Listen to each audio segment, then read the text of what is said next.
Thank you, everyone. Thank you for attending another episode of the Two Texas Teas podcast. I'm your co-host, Don, with my co-host, Lawson. Today, we're going to get into business, technology, allegations, and more. Stay tuned.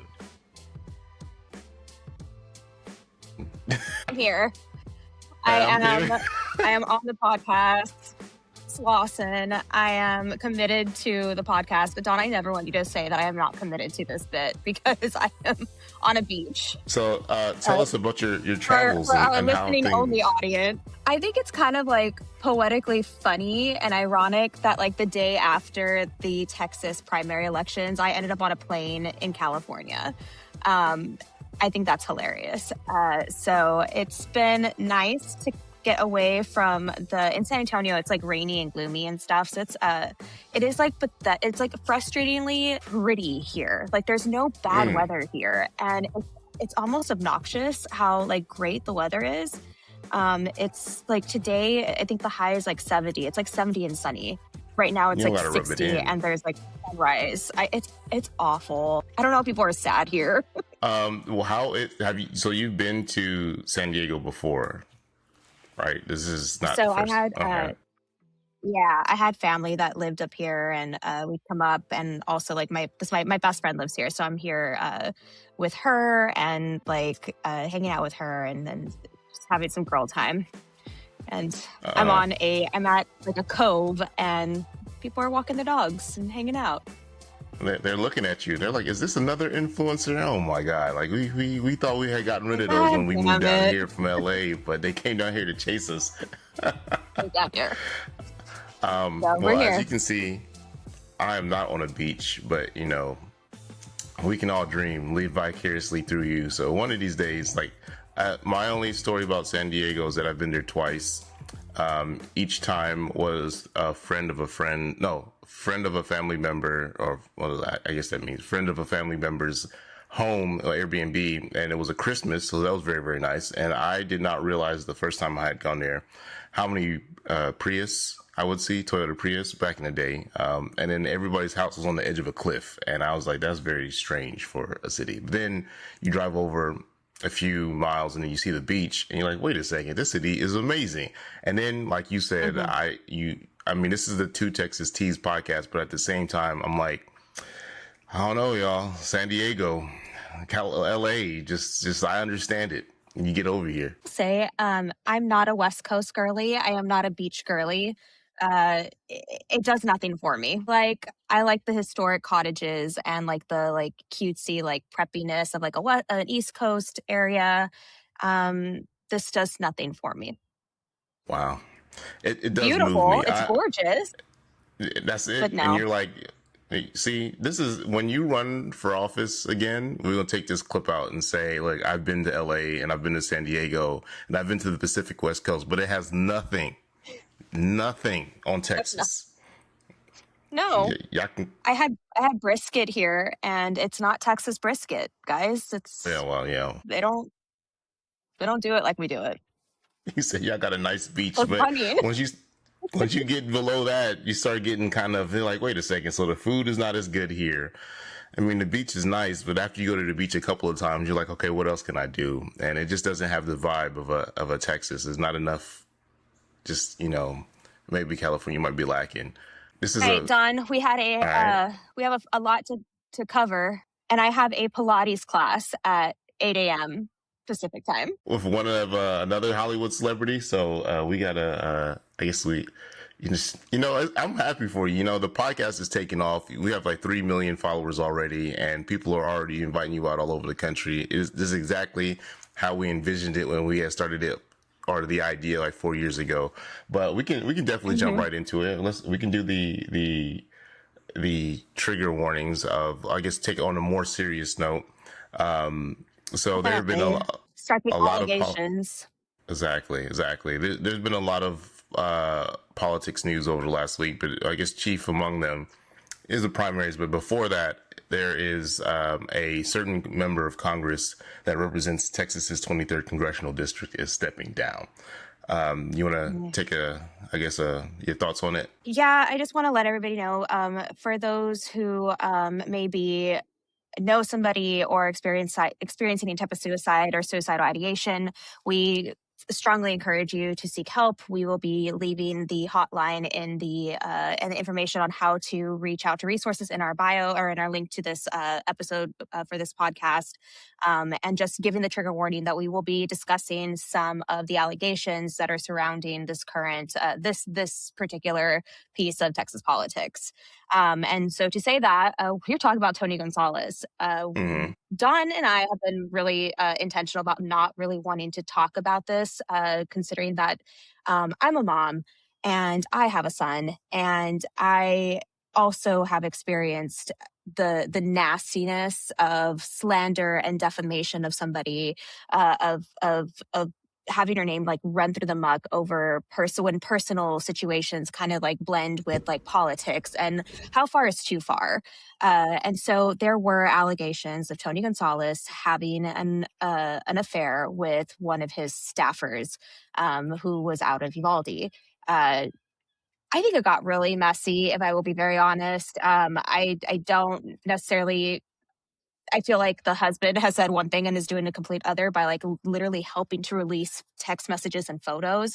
But the pressure around the whole situation, considering that while her husband's attorney has said there is no it does not, her suicide or her death did not coincide or has nothing to do with why, like with the affair.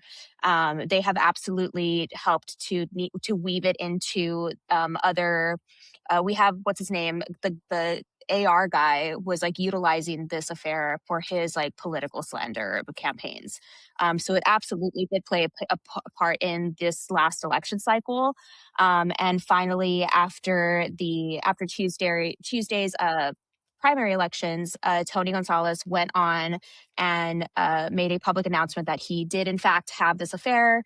Him and his wife have been working through it. And then very shortly after that, there was again, allegations that certain Congress people in DC were asking for additional photos from the attorney of the husband. And I think that there was just like a lot of like pressure that was rising from like also the GOP leadership, all of that to say, hey, you need to step down. So then he officially stepped down and pulled out of the runoff. And that leaves the AR guy as the GOP for the general election in November, which is crazy. Right. Kind of nasty that that's how he got there, because I mean he was pretty close. I think he did end up coming up ahead of Tony in the primaries. So it kind of like, when is too much, you know? And Exactly. at what expense? I mean, this poor girl, she is no longer with us. She's not here to defend her name. Her son is going to absolutely grow up to know that his mother is associated with this. And at what point do we just like let her rest? It's super nasty, super disgusting. We've been super, super intentional here on the podcast to like not talk about it because of how just icky it is. But obviously he came out and admitted it, and we would not be doing our due diligence if we did not at least address it. Exactly. So I guess if you take it back, not to like really put myself into the story, but my connection with Tony Gonzalez is that immediately after working for Congressman Hurd in Texas 23, I was approached and asked if I'd be interested in working for his office, and I like politely declined. I was like, well, no, I don't really know Tony Gonzalez all that much. And my reasons for going to Congressman Hurd were more so because I knew his staff really, really well. Like we had hung around so often, done so much work together. And for this one, for Tony Gonzalez, I didn't really know him that well. So I mean, I'm kind of get out of politics then, and you don't really hear much about him. You see somebody win an election and you know that district is very competitive. And you're like, okay, well, it seems like he won an election. Seems like people really are taking to him. And then you start to hear these rumors. I mean, it's pretty quickly after she set herself on, she committed suicide. You started to hear rumors, and it was like pretty quickly where there's smoke, you can suspect that there's fire. And I guess one of the insights that I've had on it is that when you are, I mean, how to put this in like a kind of a sensitive way, I've heard stories, even in the little bit of time that I spent working in Congress, about members of Congress having like extramarital affairs with people on their staff. Like, I feel like that is pretty known to happen throughout a lot of different members' office. There's 435 members of Congress. I'm pretty sure Tony Gonzalez is not the only one that's doing that. Every time that happens, though, it's like you're a public official. You're running. You probably have some sort of narrative that says you're a family man and you're traditionalist and you love your wife and everything else of that nature. But if you're doing this on the side, and it's like, okay, man, now first of all, you're being a hypocrite. And number two, it's like when you're doing this to someone on your staff, do they really have the power and the agency to be like, no?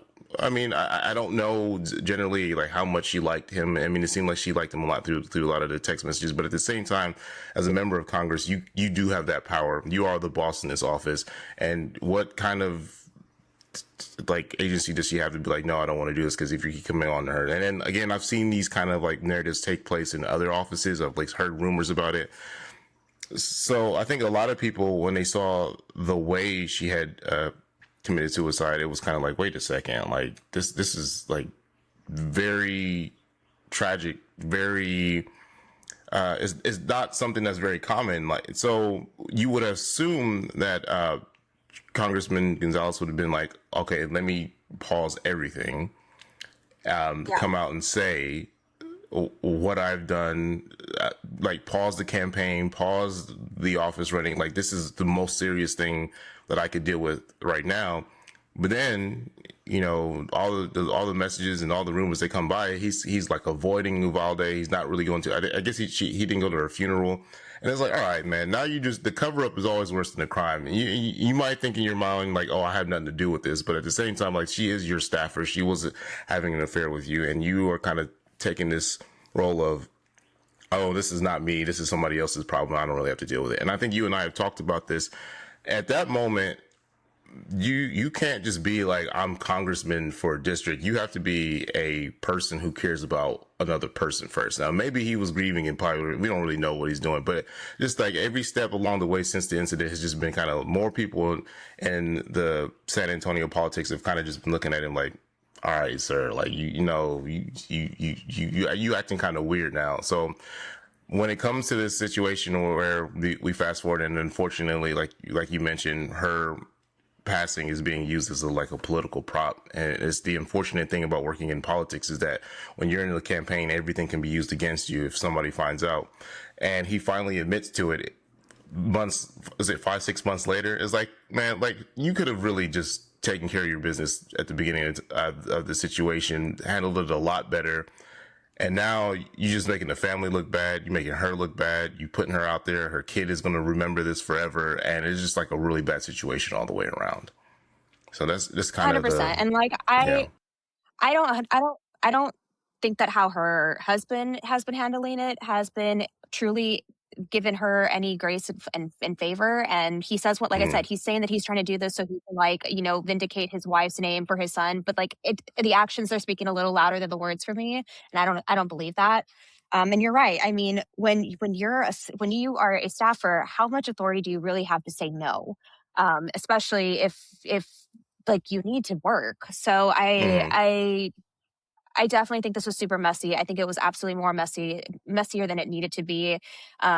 It's unfortunate because I did agree, and I appreciated that Tony Gonzalez had some policy push and advocacy, especially after Uvalde, to like really help to like want to see gun reform and regulations be put into place after the shooting. He did a lot to try to like move the needle on a policy standpoint, but as we know, politicians, they have to, it's 360 degree like facet of being a good person as well, and just being accountable. I think that this would have gone a lot better had he just been like, hey, this happened. I'm not the first. I won't be the last. Like, I mean, Kristi Noem was literally getting peppered about her relationship with Corey, is it Ladowski? Like, I mean, these situations are constantly something that are going to be like, there's always a target on your back. If that's what you're doing behind closed doors, like, guess what? Like, it's likely going to be a question that is asked. But like, she's not here to like defend herself, and that's what's really crappy, and nobody did her any favors, especially him. And so unfortunate that this is how it panned out, and I mean, it's even more unfortunate for the constituents that like this can really change the dynamic of how this area is represented by the AK guy. who also has a podcast. So, oh man, everybody. It's just maybe if we had more time, some other time. It's like if you want to talk about delve deep into, affairs with politicians throughout the history, and let's just do the United States. I've always said that if you are a person who runs on a message of I'm a traditionalist family person, and then you go and have an affair, and then you're like, I'm not going to step down. I was like, wait a second. So you just going to lie to everybody and not really be beholden to what you've said before. Now, if you come out here and say, yeah, I've done all this before, I'm just a terrible person, I don't really have any morals, and I'll just sleep with whomever, and then you get elected, and I'm like, all right, well, then I guess, I mean, the people you've come out here, you said that you want to say.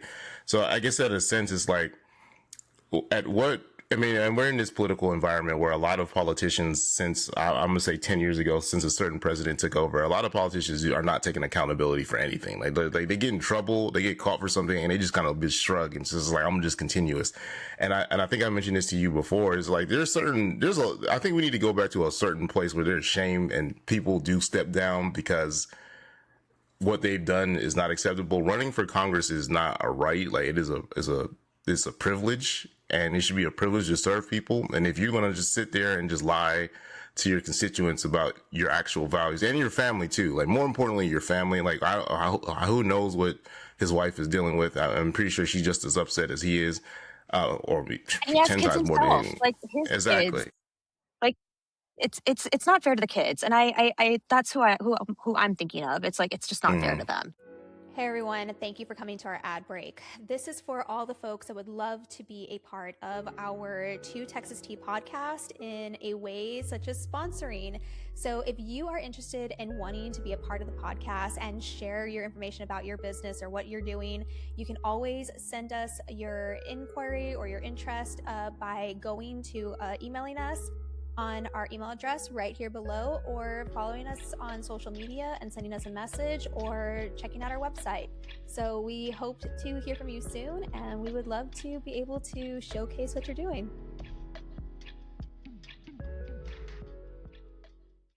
It is. We again, Pilates, so we're going to rush through this one a little bit. But this also means that we have there's going to be a lot that's going to be transpiring from here to November. And now things are ramped up because we have selections for who's representing who for our Democratic and Republican candidates for the upcoming races. Bexar County, we saw some upsets. So let's kind of like break down some of the primary election, like high points and low points and wows. For this, from the county judge, Ron Nirenberg, man, he came out on top. I told Ron right before he ran, I said, hey man, this is all the thing you needed. No, I didn't say that. I think a lot of the settlement when it comes to the county judges in county judges race in Bexar County is that I feel like on the Dem side that a lot of people liked Judge Sakai and they thought he was nice and he was an outstanding human.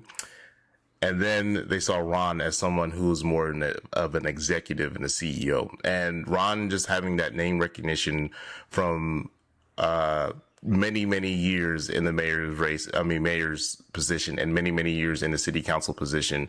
It just seems like that carried over quite well, actually, because after the results, it was like 5 minutes after the results came in, it was kind of like, oh, well, okay, I guess. And I agree with Judge Sakai in many of his debates that the judge position is more so like you're constrained by the state, and a judicial attitude towards it is very important. But I just think that when you are running for office, you can't like limit yourself. You always got to kind of overpromise what you want to do. And you say, I'm going to do this. I'm going to do this. I'm going to do this. Can you do it? No, probably not. But I think Ron was taking a more of a grand, larger view of like, this is what we're going to do for the county. These are the things I'm going to do. And Judge Sakai kind of, from my perspective, was kind of like, I can't really do that because the state won't allow me. And I was like, oh man, you gotta kind of, yeah. So that's my thoughts. I also think that I feel like it was there were some layers to this. I think that Sakai's political weaknesses showed a lot. For me personally, him saying that he had no idea what Project Marvel was, that he only had a 30-minute briefing, and that he didn't even know what it really was, kind of irked me because, I mean, that man had a role in putting that on a ballot. How are you going to tell me that you didn't know what it was? Additionally, you were in the ads. He was in the ads advocating for this vote. So how are you going to say that you don't know what was going on, but you were literally in paid political ads for it, put it on the ballot, and you didn't know what was going on? Like, that to me, as a county judge, like, you can't have that response. Additionally, like, just kind of, I think the things with his staff, his communications director, like that coming out, I don't think that gave him any favors. Also, it's San Antonio, man. You tell me who your friends are, I'll tell you who you are. He had Joanne Ramon on his campaign team. She's a well-known campaign like manager. She's done a lot of campaigns in the past, but she also has a very peppered past and history. Apparently she was like subpoenaed due to, like, I guess her grandson's race. I think it was Ramon Ayala that he was running against Liz Campos. And there was like some issues like with how things are going on in his campaign, and she's associated with it, which means that like, it's like, it was this weird, messy, politically incestuous like situation going on with like her and all of her candidates. And it's just, I think that it just became untrustworthy, and Sakai's campaign became untrustworthy in the process. And Ron had a lot about Elena. She is known for being successful in how she runs her campaigns. She's ran his campaigns before. It was really interesting that she also ran Sakai's campaign previously, and she left him for Ron. And so I think that it's there was just a lot that Sakai didn't do himself any favors. And now we're going to have Ron, who's going to take on the county. And to your point, I think that it's really funny because like the county lives in this like really gray area of the Wild West, of like, that's a state issue, or like you need to take that up with the state. And then the state's like, that's a city level, like that's a local issue. Like you take that up with like your local rep. Like they get away with a lot. And so I think that it is time for somebody who maybe has more of that discipline and structure to like go in and say, hey, we need to clean things up. So it'll be really interesting. Obviously, there is a Republican candidate, Van Dolen. He's ran before. He is a very extremist man. Bear County's still blue. So at this point, we just kind of have to assume that Ron's it for county judge.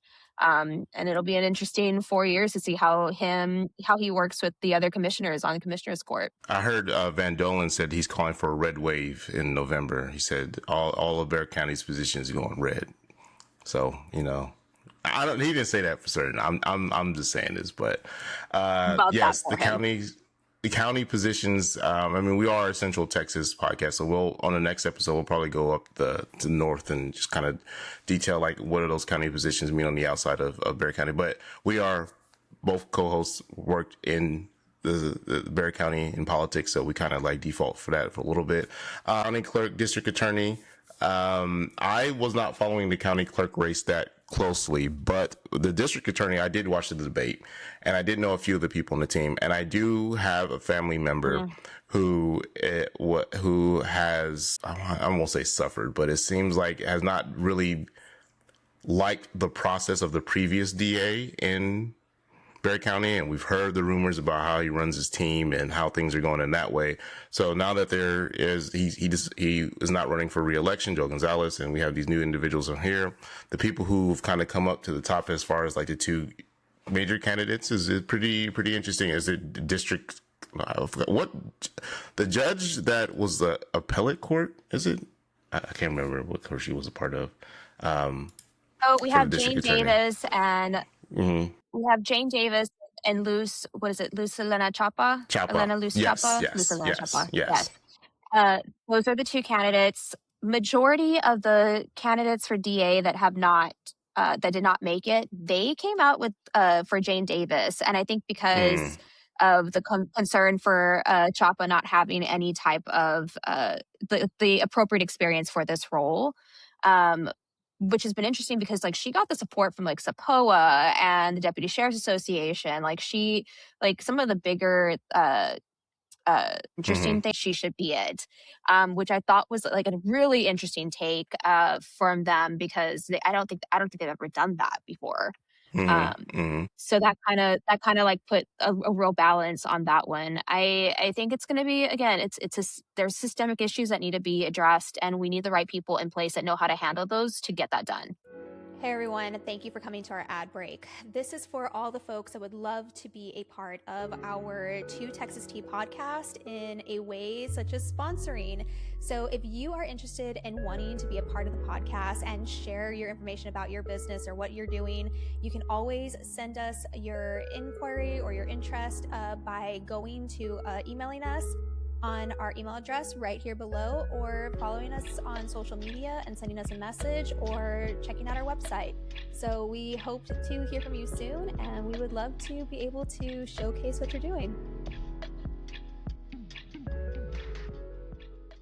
Exactly. So moving on along on we'll do like a little Austin hour. No, we're not doing an hour, but we'll do statewide races. And there's one extra topic that I wanted to bring up, which is my favorite event ever, which is South by Southwest. But so state by state races, as we saw, Talarico beat out Jasmine Crockett by a tiny bit, but at the same time, as it is when it comes to midterm elections during the presidential run, the party opposite, the Democrats, did have an amazing turnout throughout the entire state.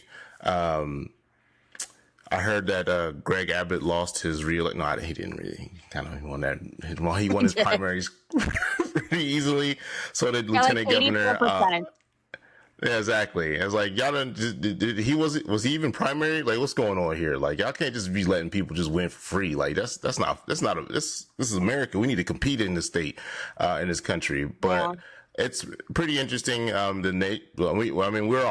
a Central Texas podcast, but I mean, many of these statewide races do have a national reach, and especially when it comes to like who is going to be the senator of Texas. So, any thoughts? I think it's going to be interesting. I don't know if you've seen, like Trump has said, like one of y'all should drop out, and Paxton was just like, oh well, I'll drop out if we can get the SAVE Act passed, or like is like giving like counters. I'm like, this is so slimy. Like this is quid pro quo literally being done in front of our face, and nobody's batting an eye to it, which is just like, again, goes back to like our current political climate is just so wonky.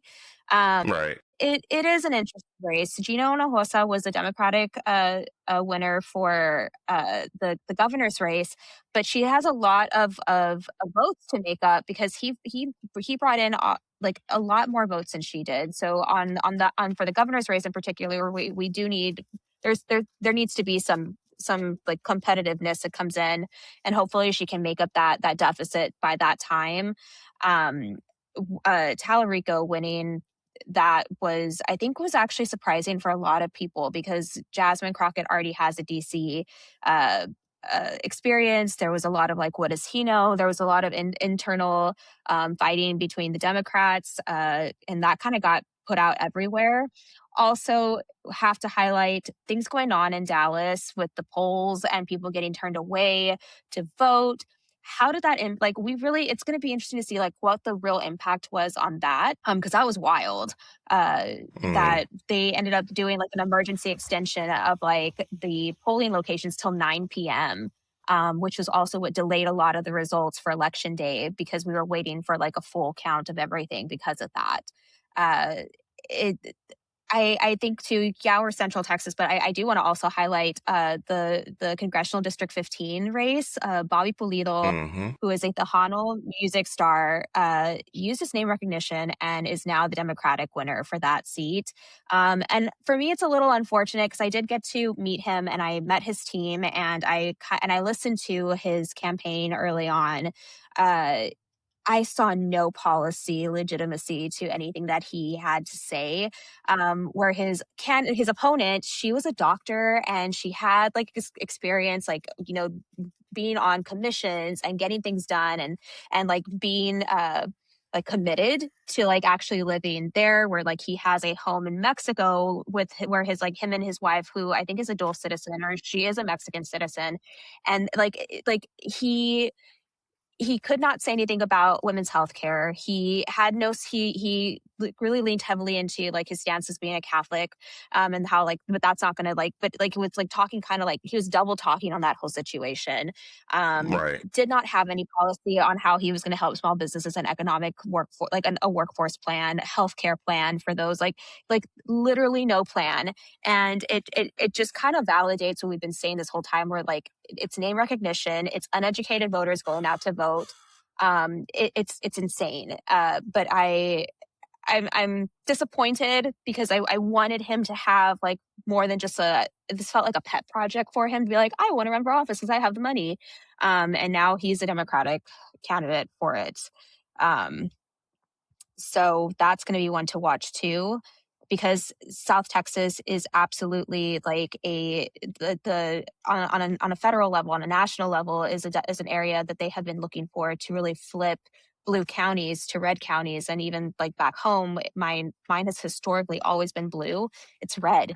And it's not been that way ever. So it's just been really, really interesting just to kind of see how South Texas is actually becoming a sweet spot for some of these federal seats, and what circumstances like this are going to do to some of these bigger races later on. Right. No, it's pretty interesting when you look at I mean, we'll discuss a little bit more on the another podcast, but just when you look at the border counties and like the border districts and how they've kind of shifted over the course of the last 10 years. So to finish us out, South by Southwest is a great event. We are going to be there next year. Let's do our fingers crossed. And then any thoughts on that real quick? Mm-hmm. And really, I love it so much. I'm bummed that I did not get a pass this year. I had really wanted to, because it is just like the coolest thing to go to. And all the people that show up for that. I mean, I've met some of my favorite podcasters who go, and they were talking about podcasting in today's like climate, and just AI, and how AI is also like changing the shifts of the things. So I 10 out of 10 recommend to go if any of our listeners have not gone before. They should. Excellent. Well, this is a really quick, well, I wouldn't say really quick, a quicker than normal episode that we're doing. Go ahead and enjoy your Pilates class. Everyone that's listening to us today, thank you all for watching. And there is an outro, so you already know our names, you know what we're about. Go to 2texastees.com to learn more about us. So you've made it to the end of another 2 Texas Tees podcast. We appreciate it. If you want to learn more about us, learn more about what we're doing, want to buy some merchandise, please visit our website at 2texastees.com. Visit our social media, like, subscribe, share, talk to people about it, and let's grow this fan base. Thank you all. See you next time. We did it.